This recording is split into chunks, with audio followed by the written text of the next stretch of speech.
যে বিগত ফ্যাসিস্ট সরকার তার বিরুদ্ধে আমি আমার শুধু এটা 2024-এ না, আমি 2013 থেকে আমার যারা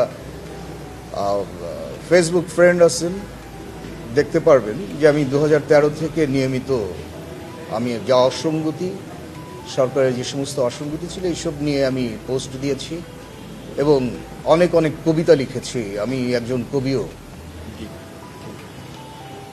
তো যেহেতু এটা শেখ হাসিনার বিরুদ্ধেই মামলা, আর আমাকে অ্যাকচুয়ালি কন্টেম্পট পিটিশন হিয়ারিং করবার জন্য এখানে এনগেজ করা হয়েছিল, মূল মামলা নয়। তো কন্টেম্পট পিটিশন এটা হিয়ারিং করবার জন্য আমি প্রস্তুতি নিয়ে এসেছিলাম, যেহেতু কোর্ট থেকে এটা প্রশ্নটা উত্থাপিত হয় যে কনফ্লিক্ট অফ ইন্টারেস্টের কথা। সে বিবেচনা করে, এথিক্যাল দিক বিবেচনা করে আজকে আমি আমাকে প্রত্যাহার করেছি।